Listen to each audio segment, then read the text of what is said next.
Bienvenidos a Entrevistas Cascabel. Nos encontramos con el economista Gonzalo Zurita, con quien vamos a conversar con temas ajenos a los títulos. Vamos a hablar de deportes. Bienvenido, gracias por estar con nosotros.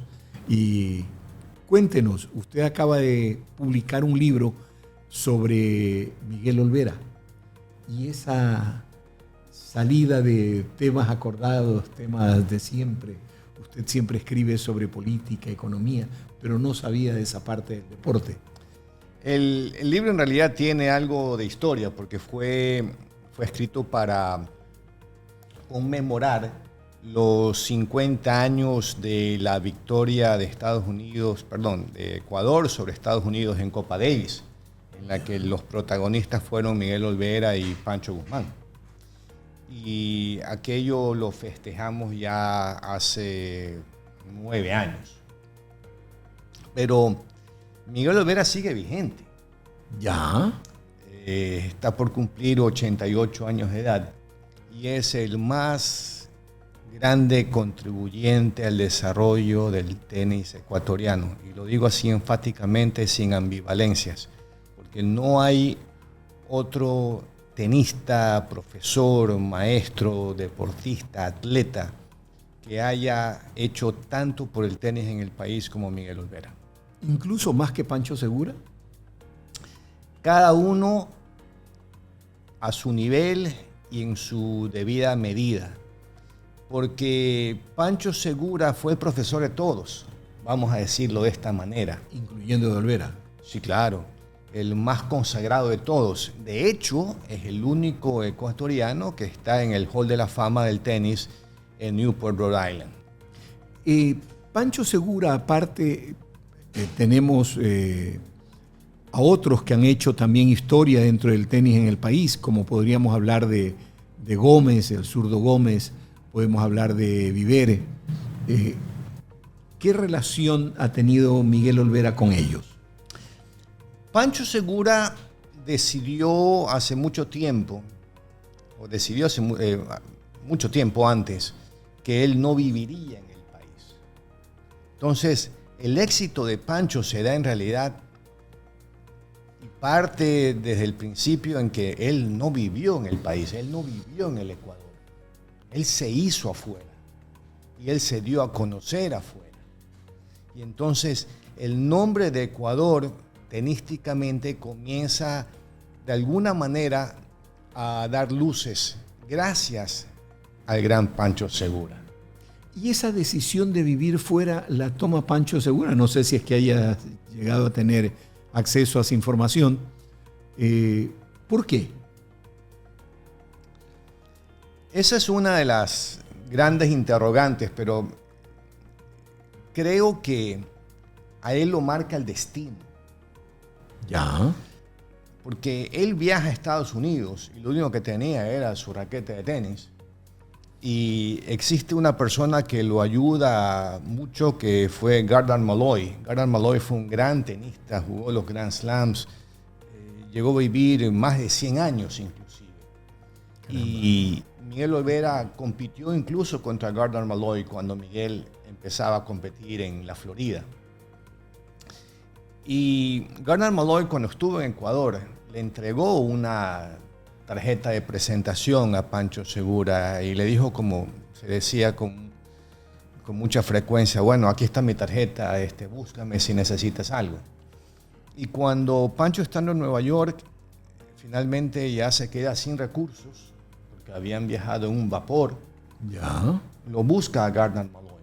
Gardner Malloy era el coach de la Universidad de Miami y es quien lo lleva a estudiar en la Universidad de Miami. Pero aquí hay una característica una anécdota bastante importante. Pancho Segura, que no había nacido en Guayaquil, había nacido en Quevedo. Ya.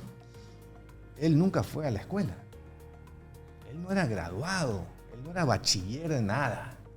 Interesante. Entonces, él llega a la universidad y la universidad le pide sus notas. Eran otras épocas. Claro.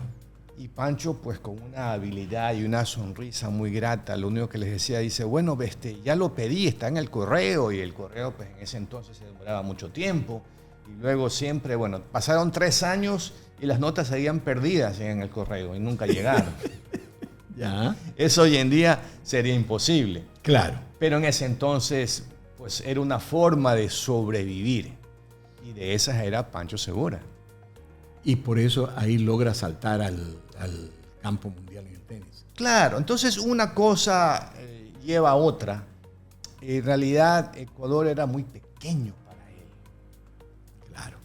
Él era muy grande. Él era muy grande. Él era muy grande. Cuéntame, ¿y la relación de Pancho Segura con Miguel Olvera en qué momento se da? Bueno, Pancho regresaba con alguna frecuencia al Guayaquil Tennis Club. Y ya Miguel comenzaba a jugar. Entonces, bueno, digamos, era profesor y alumno, digamos. Todos miraban hacia Pancho Segura y las cosas que él estaba consiguiendo internacionalmente. En una época en que las noticias llegaban al periódico. No es que llegaban al día siguiente, tomaba algún tiempo para aparecer. Entonces el seguimiento del progreso, de las victorias, de las anécdotas, no eran tan seguidas como lo son hoy. Ya. Entonces, Pancho era el referente. Pancho es el que de alguna manera empieza a abrir la llave para decir, hay muchas cosas que se pueden hacer. Te cuento otra anécdota. Eduardo Zuleta. Claro. Recientemente fallecido. Sí. Él era futbolista. Ah, caramba. Pero cuando él ve cómo las mujeres aquí en Ecuador lo ven a Pancho Segura tenista y lo empiezan a tocar y a abrazar y a besar, Eduardo Zuleta dice, yo quiero ser tenista. Interesante. Oye, a propósito de esto, sé de que Miguel Olvera va a recibir un homenaje. Se está jugando en Quito en este momento Copa Davis contra Australia. Contra Australia.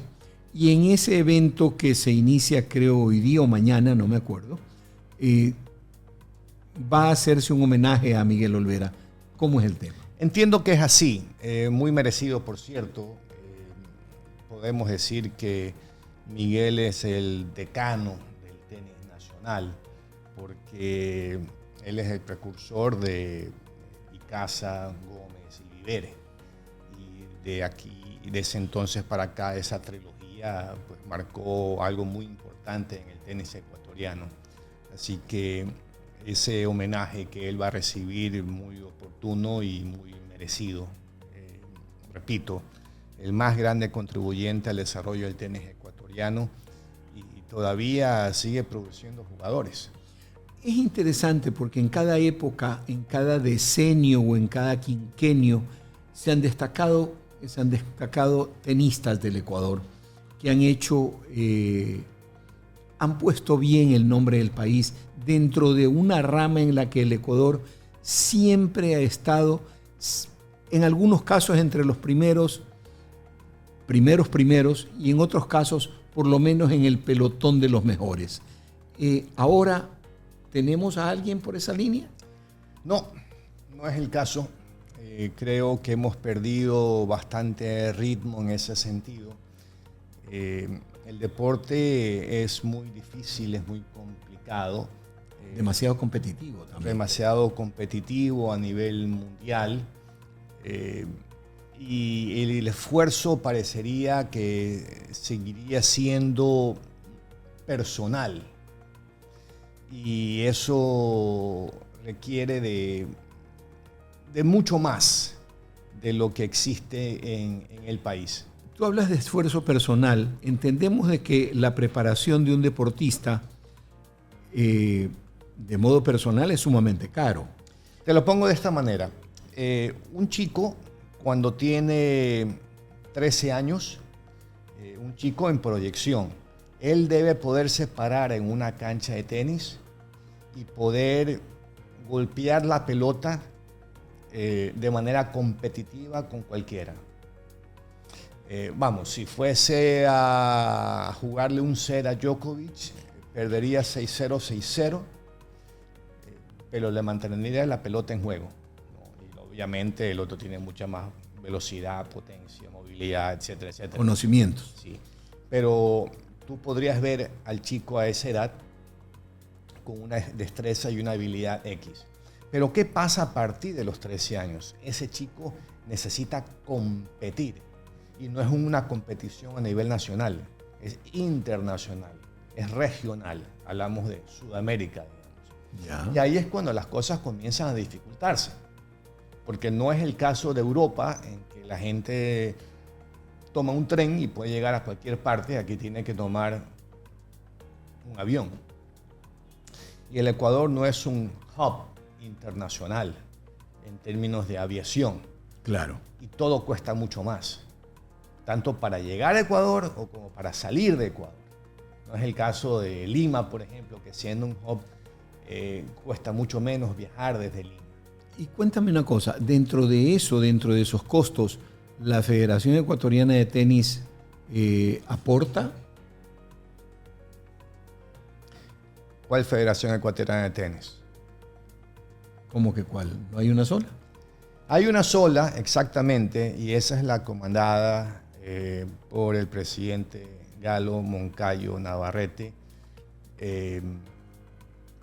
ganador de las elecciones y reconocido por el Comité Olímpico Ecuatoriano. Pero en estos momentos esa federación muy querida está siendo usurpada por personas que no ganaron las elecciones. Estamos hablando de Galo Moncayo, el almirante en retiro. El almirante Galo Moncayo Navarrete, así es.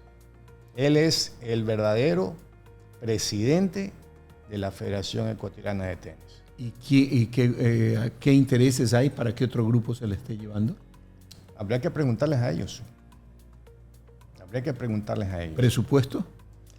Presupuesto es $170,000 por parte del gobierno o algo así.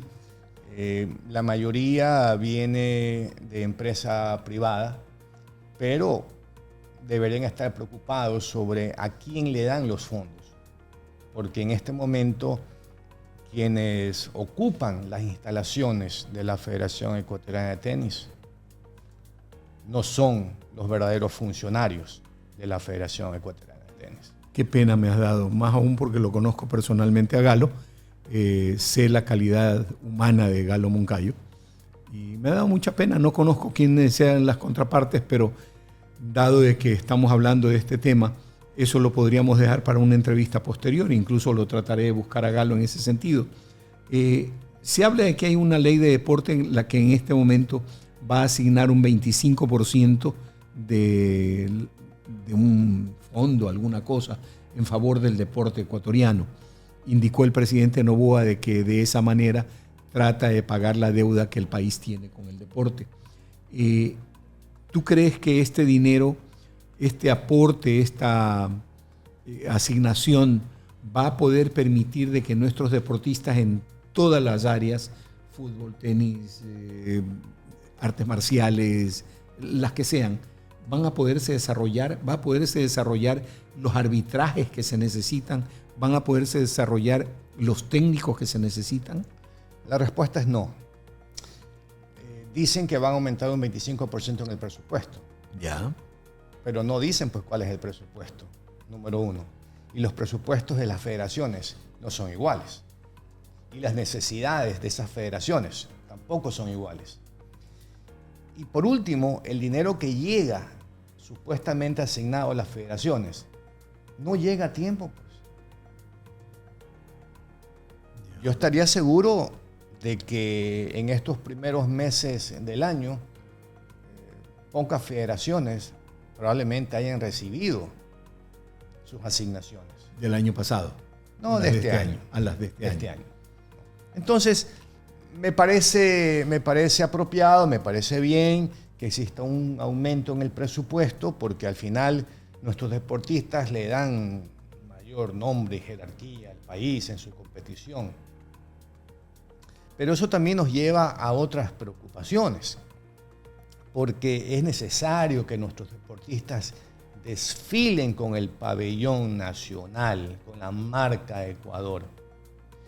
Pero si el gobierno no reconoce la presidencia del Comité Olímpico Ecuatoriano de Jorge Delgado Panchana y sigue sin escribir ese directorio, a eso estamos llegando.